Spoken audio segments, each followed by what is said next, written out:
In today's video, we're going to be replacing the steering stem bearings and races on my 99 FXDX. The steering's been feeling a little bit stiff and notchy, so we're going to tear it apart, inspect it, and then toss in some new ones. Let's get into it.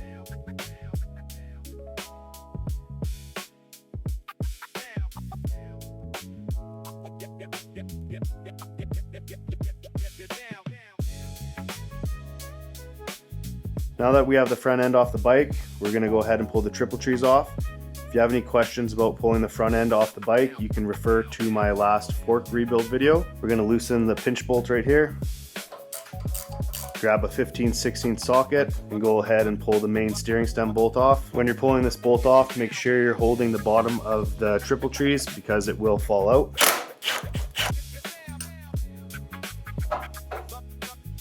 Top tree off. Sometimes the tree will just fall out. Sometimes you have to give it a little tap. Remove the dust shield. There you have it, bottom tree with the steering stem. Go ahead and pull out that top bearing. So you can see it's quite rusty, very stiff, barely even spins by hand. If you feel inside the races here, you can feel all the grooves from the roller bearings. Definitely time to replace them. Grab your race remover tool, little lips here. Want to catch on the inside of the bearing race lip. So you toss her in like that. Get that nice and tight. Grab your punch or your metal rod, whatever you're using. Stick it up underneath the frame neck here.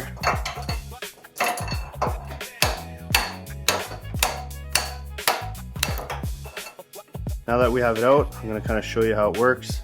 Bearing race sits in like this. This tool comes from underneath. Little fingers grab underneath the race, and then your punch rests against here, and you just slowly tap it until it pops out. Now we're going to go ahead and do the bottom race.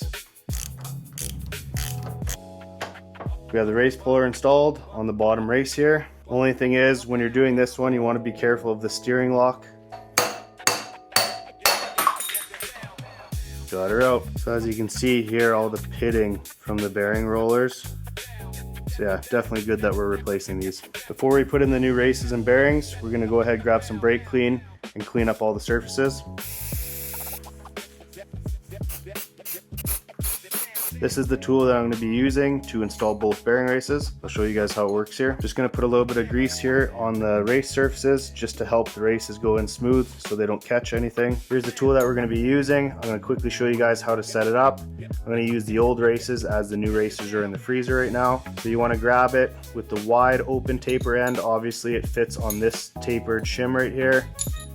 Drops down like that. Put it in the bottom of the neck like so. Grab your other race. Again, big flat side down. Tapered tool like this. Toss your thick washer on the top. Put on your nut. And then you just keep tightening and it just clamps until both races are nicely inside. So now I'm going to grab the bearing races from the freezer and toss them in. For those of you that don't know and are wondering why we're putting the bearing races into the freezer, metal expands when heated and contracts when cooled. So we put them in the freezer, it shrinks them up just so they slide into the steering neck a little bit better. Fresh out the freezer, ready to go in. First race on, get it sitting in there. Heat it up from underneath. Second race. Grab the tapered spacer here. I like to get it tightened by hand just to guide them in straight. And go ahead and grab your wrench or socket and start tightening it up. So you don't want to do it too fast, just take your time. So if they start going in crooked, you can fix it before it's an issue.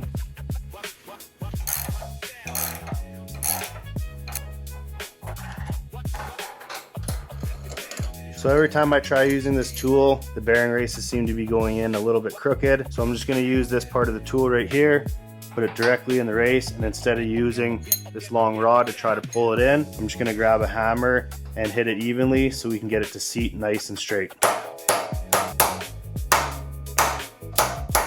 Using this with the hammer allowed me just to get it in nice and straight so then it seats properly. We got the top done. We're going to go ahead and finish off the bottom now. Since the bottom race is a little bit harder to get at, I kind of rigged up this tool here. Just locked the nut on. Go ahead and put this sleeve in. Then I'm going to put it up into the race and then just use this to pound it in straight.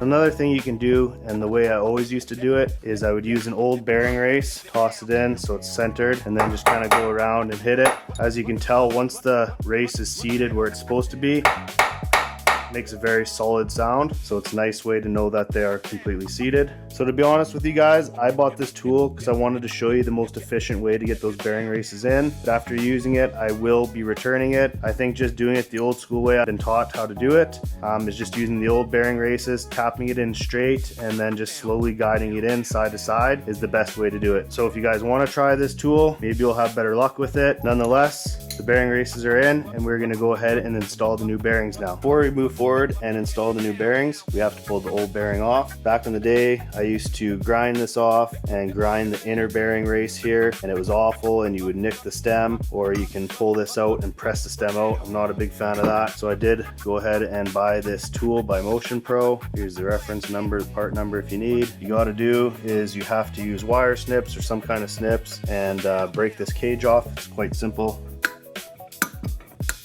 Once you have the opening snipped there a little bit, grab yourself a flat blade, start working it off.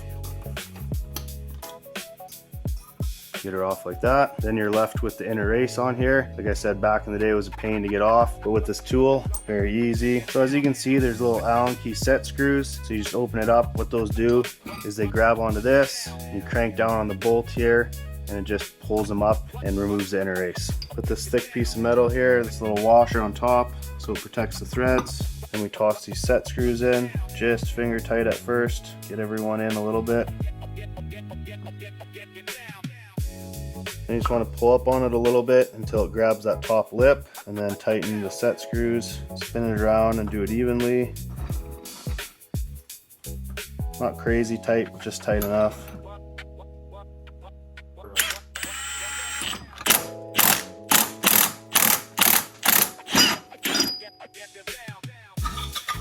As you can see, we freed off the inner race, so we're just gonna release these set screws.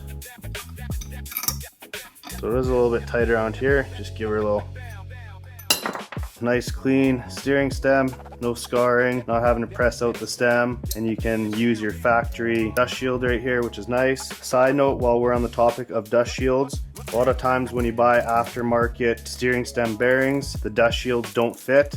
So you want to make sure that you keep the original ones intact. And of course, when you put the bearing down, make sure that you have the bottom dust shield on before you press the bearing on. For the top dust shield, again, you want to clean it up, but reuse it, because as you can tell, this is the one that comes in the kit. It's way too small, it doesn't sit flat over top, and this is the proper size, the OEM one. So yeah, don't throw these away, don't wreck them. You'll want to use them again. Okay, now we have the new bearing. We're going to pack it with grease. I have a grease packer from Amazon here. Toss the bearing on, toss the top piece, screw it down, and then just keep pushing until the bearing is packed. As you can see, the bearing is nicely packed with grease. It's squirting out all the sides. Do a little bit more on the sides here. As I mentioned before, you want to grab your dust shield. Toss that down first. Grab your bearing. You want the wider side down at the bottom, so the wider, bigger side sits into the dust shield here. So it slides down, and then right where it gets tapered a little bit wider. So what you want to do, there are tools for this, and I can use this tool. It does work the same. It has a little insert here to pound on it, but I have a piece of pipe that is the exact diameter of the inner race. So just to confirm, you want it to rest on the inner race right here. Again, I'll show you, just sits on the inner part there. Grab yourself a hammer. Now that we have that all set up, we're just gonna go ahead and hit that on.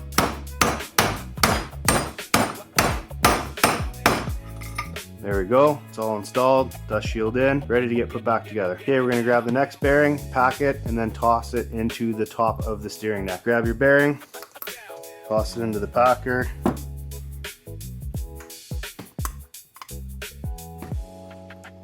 Grab some grease now and make sure to grease the upper and lower bearing races.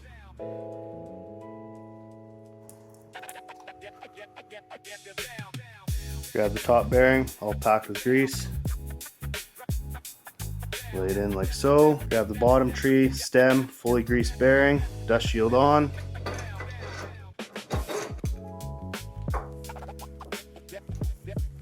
Grab the top tree, steering stem bolt with the washer,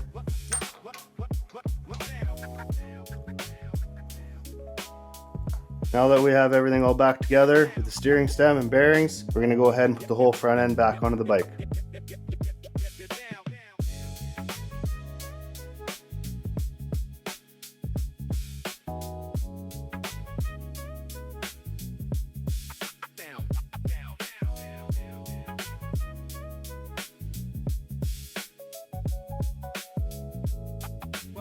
That's it for today's video. Replacing the steering stem bearings and races is a cheap and easy way to maintain smooth handling of your motorcycle. With the right tools, it's a pretty simple job that's often overlooked. It doesn't matter if your bike's 27 years old or brand new. A couple things that affect the longevity of your bearings, such as weather, both that you store your bike in and ride your bike in, and then of course washing techniques. So make sure to keep those bearings dry and greasy. Thanks for watching. Don't forget to like, comment, subscribe, and we'll see you in the next video.